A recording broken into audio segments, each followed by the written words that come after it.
Today, talking about the road to the war here.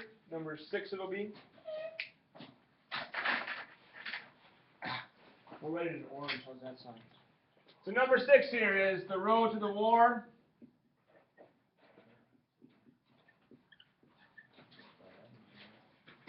This is my favorite time right here, guys. Not the war itself, but just talking about this stuff. Reminds me of the good times, getting going. We're into U.S. history. It's awesome. All right. It's right around Christmas time. I'll never be able to think about the Civil War without thinking about Dan Degner again. And you're screaming. All right. Enough of that. First thing here is I want to talk about Bleeding Kansas.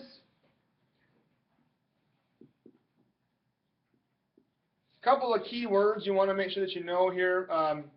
It's basically Lecompton versus Topeka. Right?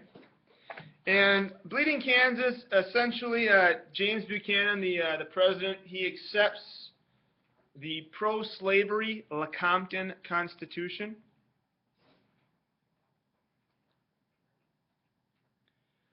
What was the tricky part about the Lecompton Constitution? Who can tell me about that? Why was that so controversial? Jordan? Wasn't it where even if it banned slavery, you could still have the slaves, right? Yeah, you had two choices with the Lecompton Constitution. You could either approve the Constitution that would expand slavery, or you could approve the Constitution that would allow current slaveholders to maintain and keep the slaves that they had already in place in Kansas. So there was going to be slavery no matter what, right? There's the massacre at Lawrence, part of Bleeding Kansas. And then there's this guy's name too here, right? John Brown and Pottawatomie Creek.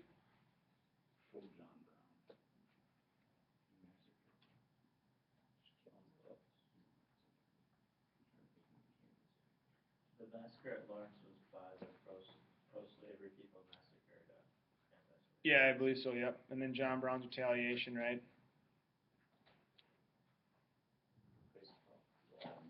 Pottawatomie.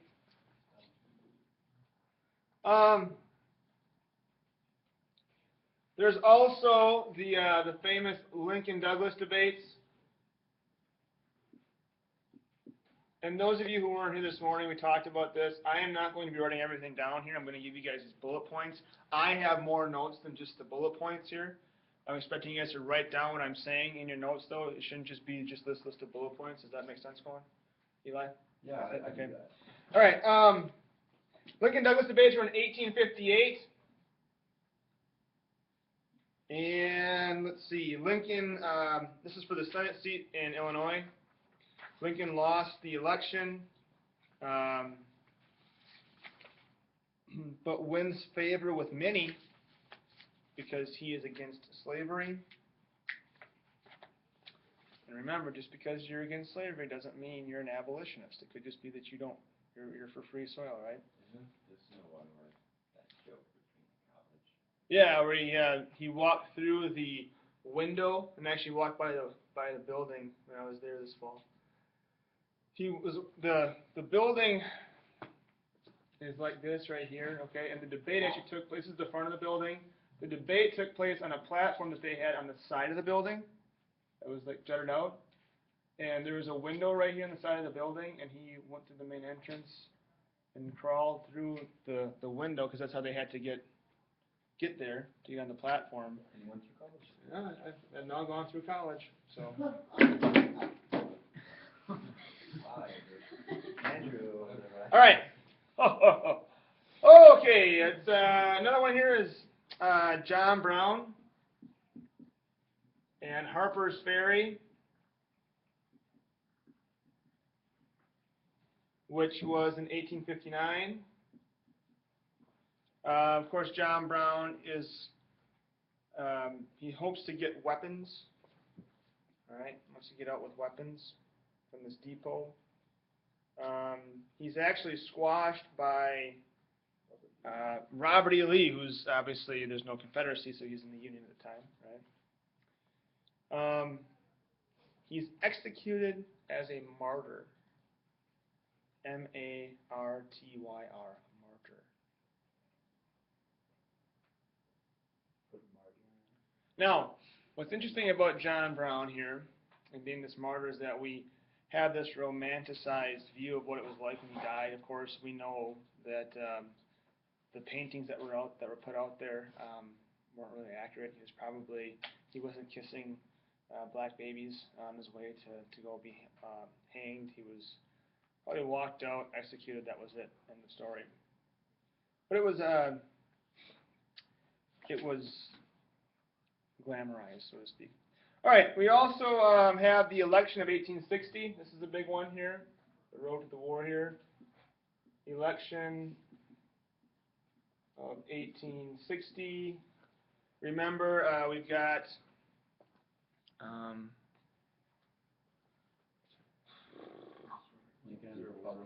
Lincoln winning with 39% of the vote. Lincoln doesn't appear on many of the Southern ballots.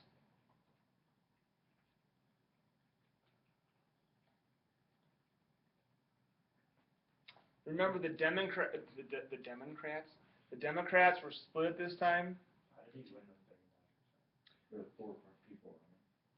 Because with the Electoral College, it's a winner takes all. So even if you have a plurality, which means you don't have over 50%, but if you have more votes than everybody else in the state, you get their electoral votes. Most states do it. Some split. Some don't. But he was able to gain enough electoral votes to win, even though he wasn't on the ballot in some states, because he was able to get to the magic number needed, which is 1 over half. Does that answer your question? Who was the other Democrat? There was in the North, Stephen Douglas. He was for popular sovereignty. He was a Northern Democrat. The South broke away. The Southern Democrats did. There was no Confederacy yet. And they nominated John Breckinridge, who was opposed to any type of containment policy. Was popular sovereignty very popular in the South? Nobody really liked it, right? Why are we voting on this? There's more Northerners anyway. They're going to win. It's all around a bad idea. All right. And then of course there's the constitutional unionist named John Bell, who ran as well.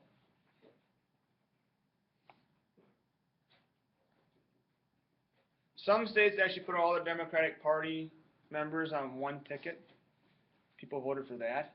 So that way it would give it to the electors to decide who they wanted to, the Electoral College to decide who they wanted to vote for. Another important aspect here after Lincoln wins the election in 1860 is the Crittenden Amendment.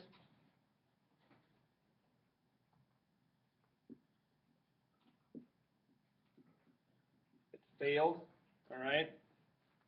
This was basically a last-ditch effort to revisit the relationship among the North and the South regarding slavery. And the reason why it fails is because people are kind of past, they don't want to return back to the way things were. Too many bridges have been burned.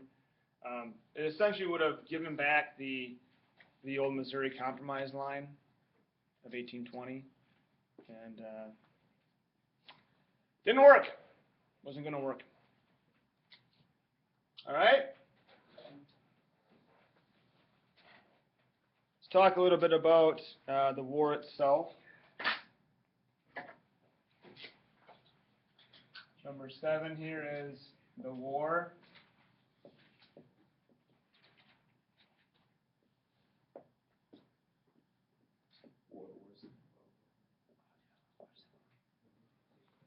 $600,000 people died in the Civil War. 600,000 Americans. We've got the pre-war.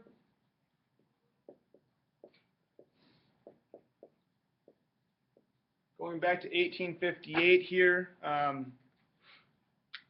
Lincoln talks about a house divided, gives that famous speech, and says, we must solve the issue. It either has to be all of one or all of the other. We can't keep doing this by piecing things out here. All of one or all of the other. So it's either slavery or no slavery. Yep.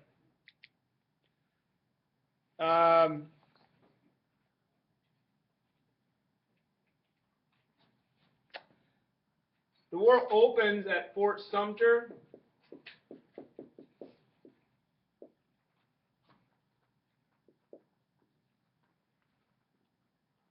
On April 12th, 1861.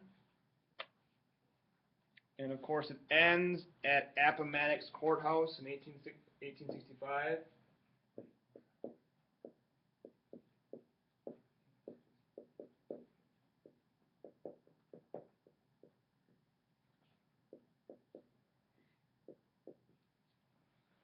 We've got, let's see here,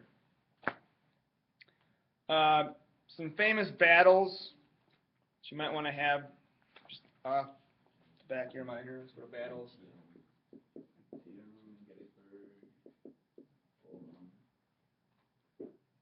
That's pretty much it. We got Antietam.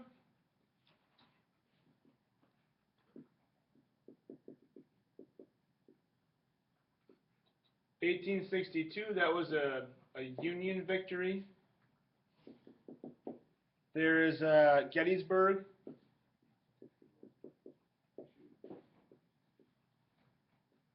(1863). That too was a Union victory. Those are two like major turning points. Yep, Union turning points, right? Yeah. And Antietam turns retired in the war. Up until that point, the South was taking some names, you know, kicking some tail and taking some names. And it turns retired the war. It gives Lincoln that boost that he needs around midterm elections here to maintain some power. Yeah. Which was the war where it was like they realized that this wasn't just gonna be a quick little war. It was like the first. That was the first. That was Bull Run. Yeah, where they just got their faces. They had like picnics and stuff. Mm-hmm. They were watching it. Then of course Gettysburg is important because it's a Union victory, but it's also the northernmost point. It's like the peak of the southern push in the north, and it ends with the North essentially pushing the South back down to the South, and it's as far north as they get for the remainder of the war. There's Sherman's March. Say Sherman's name down south. You get some dirty looks here. He like burned down a bunch of areas. Yeah, we grew up here. Yeah, I wouldn't know. Dude, if there's a way like No. 1864, Sherman's March to the Sea. Of course, he terrorizes the South. Not good stuff here. It's, Sherman's March. Yo. Yeah, it wasn't a pretty pillage at all. He did a good job raping women. No, he did a good job helping to end the war. All right. John's from the South, so They would rape people and then they John shout hates Sherman. off their front porch. John's a genius. John's originally from Marietta, which is the suburb of Atlanta. Total war here, folks. All right. Lots of hard feelings for Sherman. Total war. Sherman's March exemplifies this. It's Grant's policy, right? How we're going to win. And of course, we've got the Merrimack and the Monitor. First ironclad battle. 1862. Yes, it's the first ironclad battle here of ships. Changes warfare for forever. Wooden boats are no longer the thing. They're Dunsky.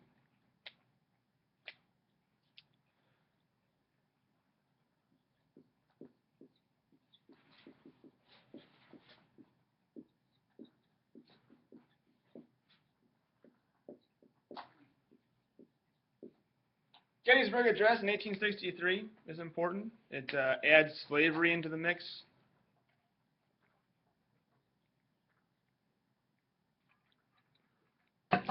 Remember, we talked about at one point here, I remember saying, or I thought I mentioned that Gettysburg Address is really an afterthought. Kind of came about, and yeah, it was like really, yeah, and Lincoln's was like in and out, right? I don't remember the details around it. It was like the opening act was a little too long, and then Exactly. All right. Also in 1863 we have Emancipation Proclamation. Essentially outlaws slavery. This is great. In all states that have seceded. makes sense. So border states. Make slavery an issue in the war cause. And so for the border states of Kentucky, of Delaware, of Missouri. What's Missouri's M.O. MO? And Maryland is ND. That's just, yeah. So those four states, remember Lincoln saying that he'd hoped to have God on his side throughout the course of the war, but he knew he had to have Kentucky, right? So essentially, Emancipation Proclamation is famous proclamation. Big racial implications. Does it really do anything at the time? No. Because in the South, they weren't listening because they didn't see themselves as being part of the United States anymore, right? Right. They didn't recognize the authority of the president. Okay. Let's talk about characteristics here of the men and women that were fighting. Actually, just men, primarily, right?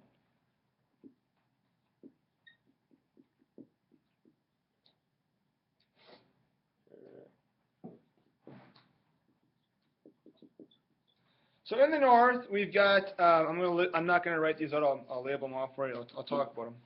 There's 22 million people in the North. The challenge for the North was that they had to conquer the South. So they had to have a very defensive, a very offensive war.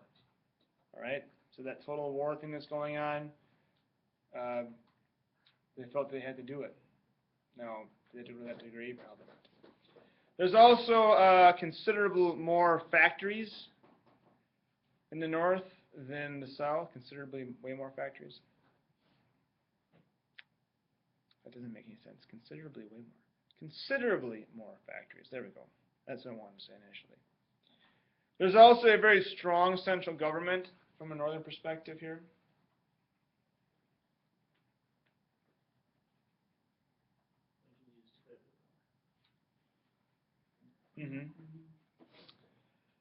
They also had generals who understood total war, such as Grant and Sherman, and what that all meant.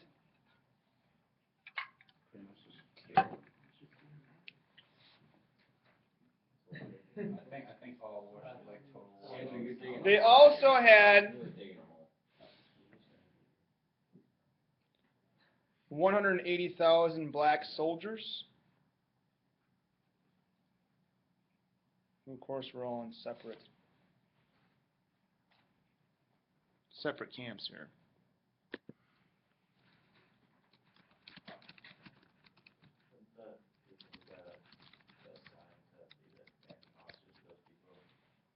They're obviously white, but wouldn't that kind of be at that time like a dig at that person? Nobody would want to do that. I'd be like, yeah, you get to go. Yeah, I don't know, John. I mean, there could be some truth to that. I'm not really sure. I would think maybe not as prestigious, maybe as being a commander of a white battalion. Not knowing much about it, I would think that could be Yep. So was there, I'm guessing there was, but like, how many black soldiers were fighting for the Confederates? 19,000 So were they forced at the to fight? at the very end. Yep. They were forced to fight or did they choose to fight? They were forced to fight. Actually, hold up. Oh wait, that's 19,000 men served in the Navy. I'm not sure how many they had. Can somebody goggle that, please? Honestly, if like, if they chose to fight, it's like Confederate States. Confederate soldiers. Confederate soldiers with lungs. Black Confederate soldiers. All right. Let's talk about Southern characteristics here.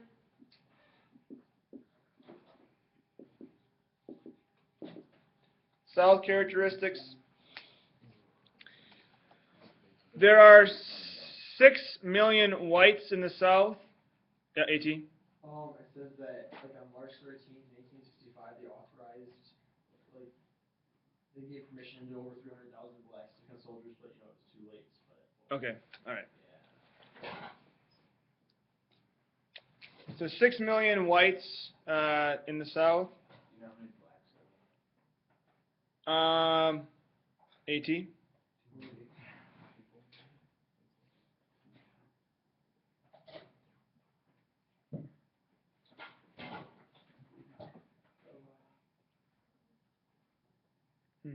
It seems kind of funny to me that like they're fighting for their kind of stay.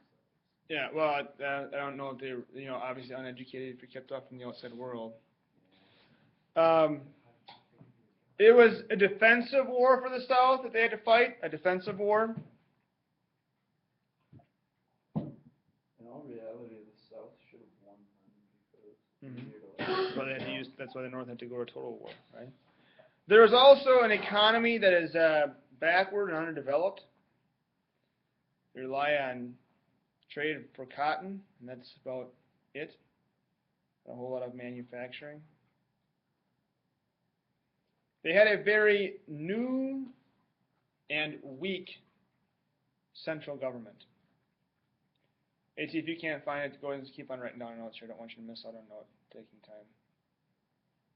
All right? And initially, the South had far better generals with Lee and Jackson.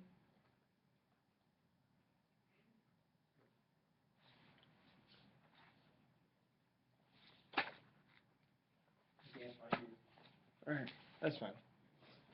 Okay, I want to finish up chapter 8 down here at the bottom. Hopefully everybody can see. We're going to talk about, so that's the war itself. Let's talk about the impact of the war.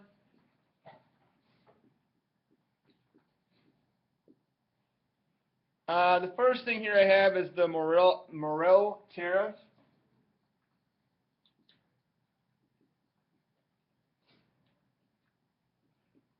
That was in 1861. It puts up a high protective tariff. Remember, even though the South was gone, the federal government still met, and the South, I mean, the Northerners, they made bank here. They got all their stuff put through. The Southern Democrats weren't there to fight them anymore. There's also the Homestead Act of 1862.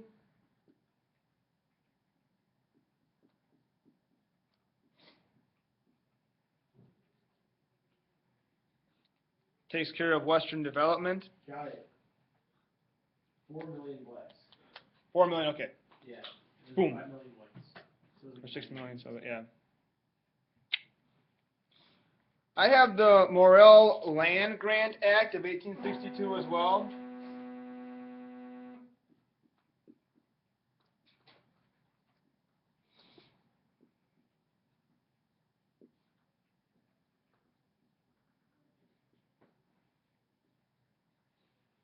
This Morrill Land Grant sets up a funding for public education, public universities. Morrill. Yeah, I always call it Morrill. I don't know how to pronounce some of these names, guys. You know, I should. That's right. Okay, so there's a Morrill Land Act that funded public education. Where'd that money come from? It came from land sales. So land sales will be used to generate some of the public universities. My understanding. Like when they took the, what was it, the 60? Yeah. Did the homestead act land or like develop? I think it was if my memory serves me correct, it had to do with if you settled it and you farmed it for a certain amount of time, it would kind of become yours. Yeah, you'd homestead. That's what homesteading is. You make a home on it, and if you take care of it and keep it up, make improvements. You remember they wanted to do 40 acres and a mule. We'll talk about reconstruction here. 40 acres and There's also the national banking system.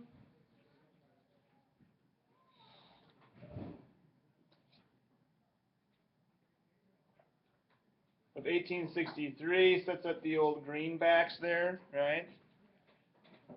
And of course the loose immigration.